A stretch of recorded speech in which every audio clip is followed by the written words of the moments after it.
Hello Internet, this is Hunter Black Luna, and welcome to Let's Play Sword of the Stars Complete Edition.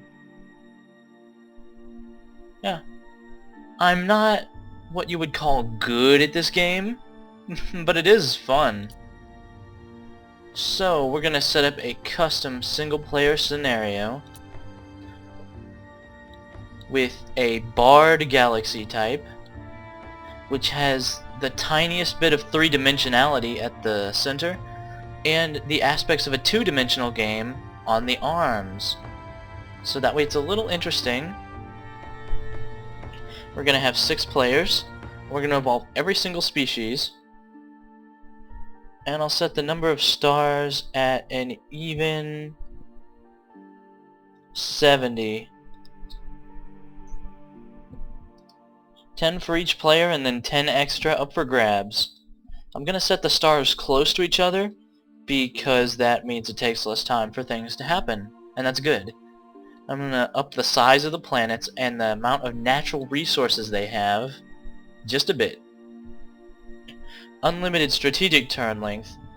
Yeah, in this game you can limit the overall turn-based aspect in case you're playing multiplayer, although it doesn't go under a minute.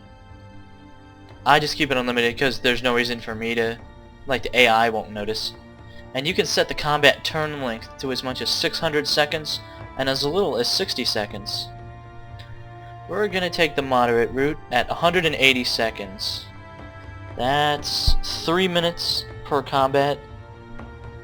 It's a little on the low side, but that's fine. That is certainly fine with me. Otherwise we'll sit around for minutes while nothing happens sometimes. I'm going to give everybody the max amount of money to start with and the max amount of technologies to start with, and we'll all start with one developed homeworld. Economic and research efficiency is the same as ever. I'll set the AI to normal difficulty. Even on normal difficulty, the AI is no pushover. Well, mostly. And we're going to be on teams and grouped.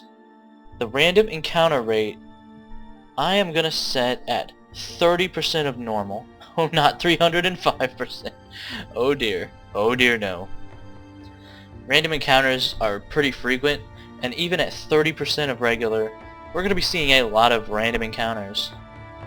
You can choose all different sorts of galaxy types, but Bard is good. And let's create the game. What's our game name? Let's play Sword of the Stars Complete Edition. Oh yeah. Time to set up our 6 players. I'm on team 1, because I'm number 1. We are going to be playing as the human race, a subspecies of primates, relatively new to the galactic scene, just like every game ever. This guy has a wonderful sort of smug look going on his face, and I like blue. This guy sort of looks like Wolverine. This guy looks like Commander Adama from Battlestar Galactica, which is awesome because Edward James Olmos is awesome. And I can make all sorts of jokes about his gravelly voice, eat shit and die. However, this guy looks to me like Commander Shepard, the generic male Commander Shepard. And that's pretty cool too, so we're going to go with Commander Shepard. And as our badge, our emblem, I'm just going to choose the official logo of the Earth Space Force. Let's see, per ardua ad astra, through hardship the stars. There's a lot of information here about humans. Basically it explains, the thing you need to know is, every species has its own form of faster than light travel in this game. Humans travel along node space. Their ships are really fast, but they can only go on predetermined lanes, which has interesting tactical possibilities since they're the only ones who are limited by this range. And they can go outside of the phase lanes, but they go really, really slowly. But the other races are often slower, such as the Lear, an aquatic species who are going to be on our team. They are telepathic. Their ships use inertialess drives, which has a couple of implications because in actual tactical combat, ships, you know, they swerve around and they have momentum and stuff. Well, not the Lear. They can maneuver pretty much on a dime, but their ships tend to be a little slower overall, and in FTL that's true also. It takes them a lot longer to get places than the humans, but they'll get there eventually. And as our other allies, oh, let's go with the Hivers. The Hivers are insectoids. The main upshot you need to know about the Hivers is they are capable of building stargates that instantly teleport their units between any two of them, but outside of the stargates they move very slow, which tends to make them a very defensive-oriented race. They are also slow. Our fourth contestant up on the block will be the Tarkus. They travel using traditional FTL, point and click. You just go. They're simple people and they do things simply. They're also kind of jerks, and they've been around a long time. They're the ancient interstellar empire. They will be one of our opponents.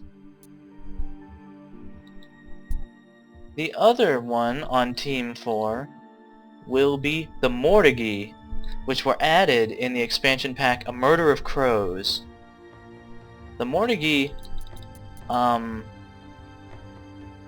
their FTL works so that when they're alone, they're the slowest, but in large fleets, their fleets become progressively faster, which sounds like it could be a real pain for you, because the harder their strike, the faster it comes, whereas the Lear, actually their FTL slows down when they approach gravity mass, which means they are completely incapable of launching any form of surprise attack whatsoever.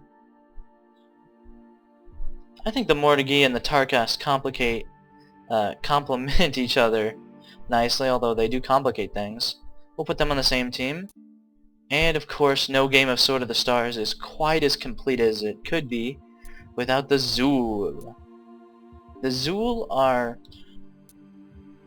evil.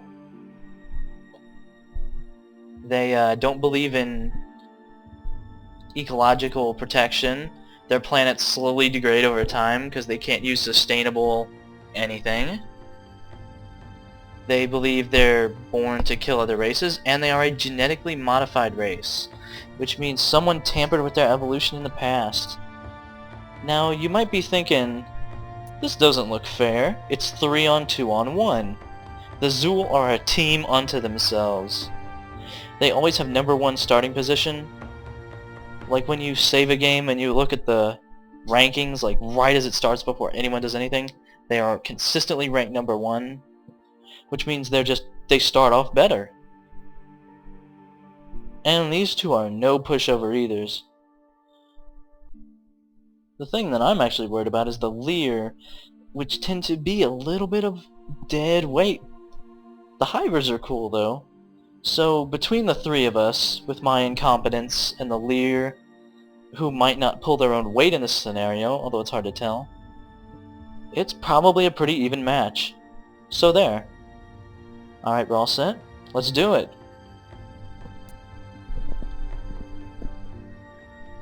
System update. And we are in the strategic map. All players have commenced loading. This is an interesting situation, everybody. This is the chat where you can compose messages to anyone, really. And here's our start. The world of Terrazid, which starts out terraformed, into our ideal climate range. Here's the Hivers, here's the Lear. It looks like we actually started out smack dab in the middle. This means we might be able to get a lot of systems under our control, especially since the humans expand quickly.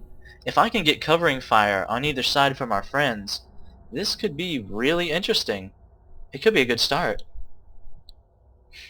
Alright, with that said, there are a couple things we need to do on turn 1. The first thing is choose the path of our research. I chose to give everyone a couple of technologies just to start out, 15 starting techs in total. There are a lot of technologies. The technology tree is big, it's sprawling, it's interconnected, and it is randomized per game. Like some games you don't get shield technology, but this game I have deflectors, which deflect ballistic weapons, and I can upgrade that to shields, which just give me general protection, and disruptor shields, which specifically stop energy weapons, which are very common. There's so much about this game to explain. The upshot right now is that you start with fission, which is just nuclear power. You can upgrade to fusion and later antimatter, and your power tech is very important since it determines a lot about how fast your ships move, your ship's strategic range and tactical speed, and we're talking like double every time, which is why it takes so long to complete anything related to power tech. And because we have shields, we are capable of building a technology called the inertial cannon.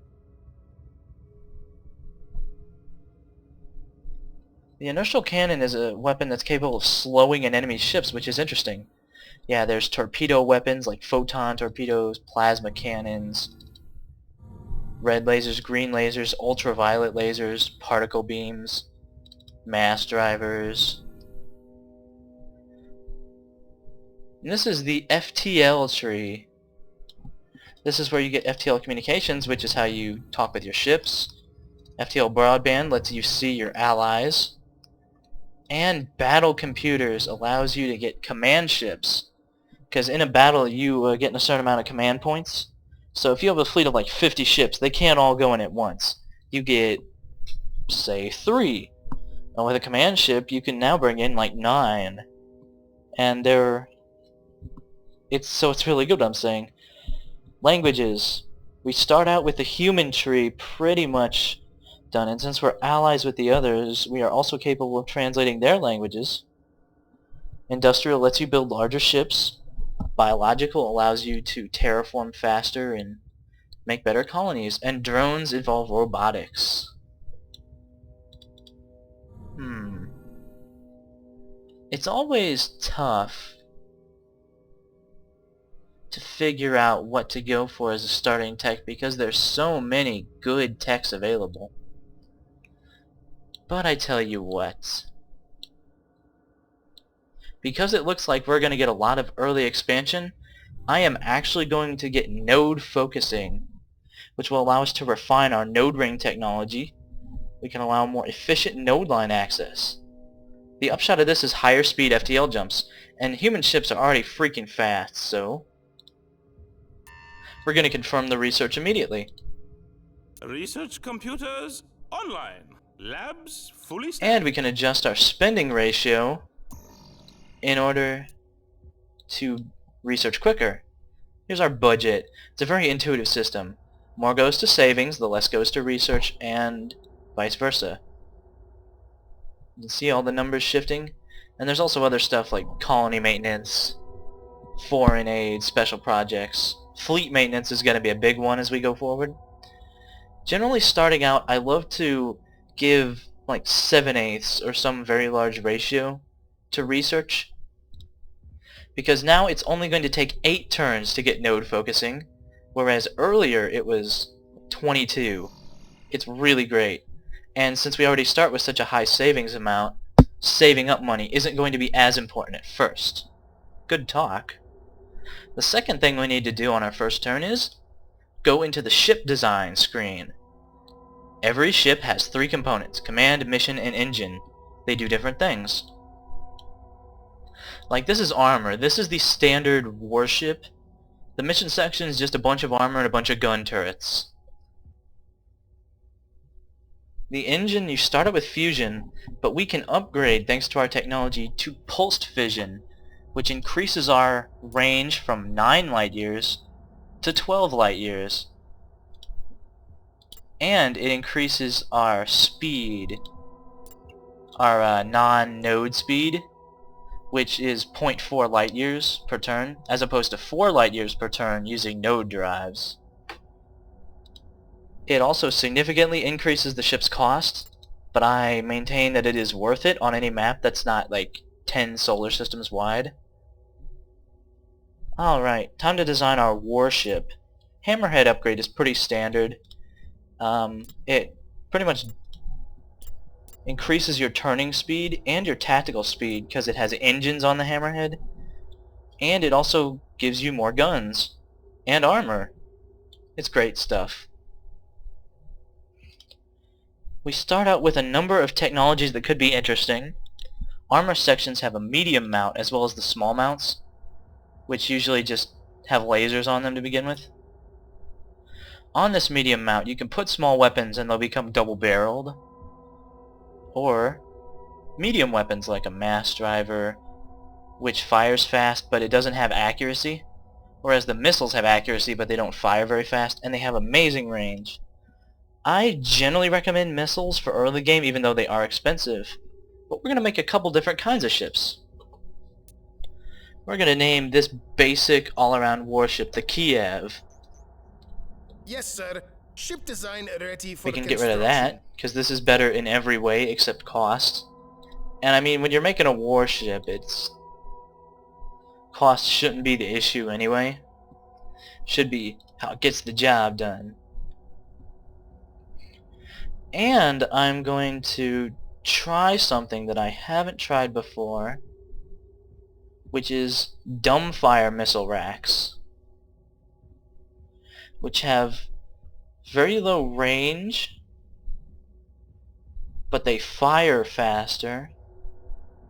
Actually, it doesn't look like it's worth it. I'll just try getting mass drivers, yeah.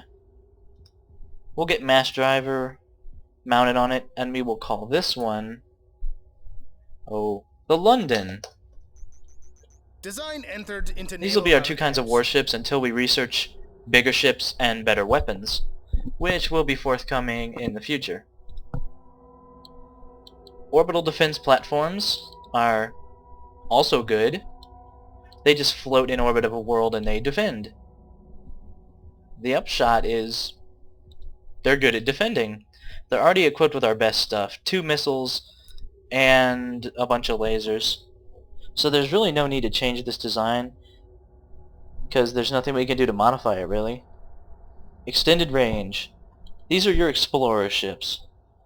Now, since our explorer ships tend to run into trouble, first of all, you put pulse fission on them because their range is now 30 light years where it was 27, which is still impressive, but that's good. You want that on your explorers, like, definitely. And the Hammerhead will just give it a little more firepower in case it runs into something, and explorer ships do typically run into stuff. And you can either run away or you can try to fight. We are going to call you the Gagarin. Yes, sir. Ship design ready for Named after the first human in space. Oh yeah, I'm a social studies nerd. What about it? Colony ships. If you've ever seen a sci-fi game or read a sci-fi book in your entire life, you get the idea. These things make colonies. They're expensive. Don't send them into combat, which is why I'm not even going to give this a Hammerhead, just to cut down on the cost a little bit. We're going to call you the New Frontiers. Design entered into naval archives. Remove this. And the tanker. Tankers refuel other ships. Simple.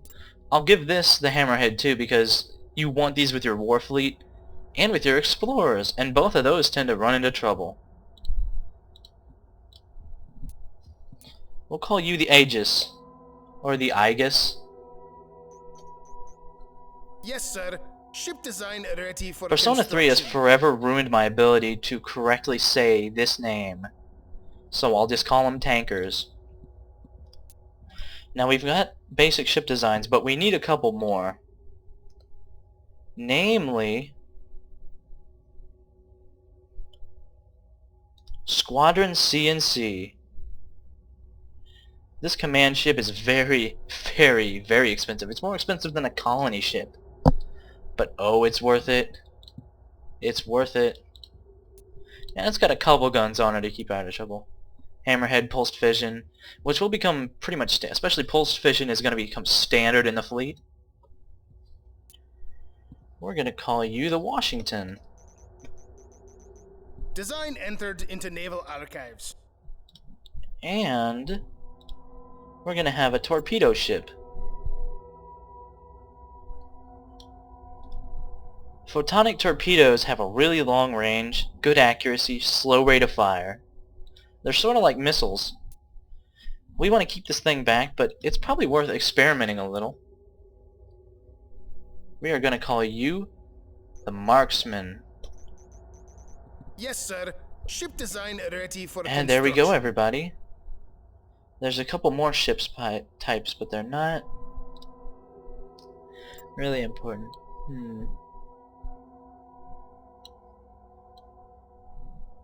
We could design a deflector ship, but I don't really see the need like this.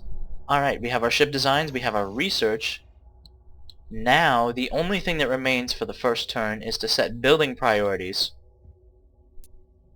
at our new homeworld, or our homeworld. I like to start with explorers and tankers. An explorer-tanker pair can usually get away or handle anything that happens. So 2 Gagarins and 2 Aegises are what we can build in a single turn.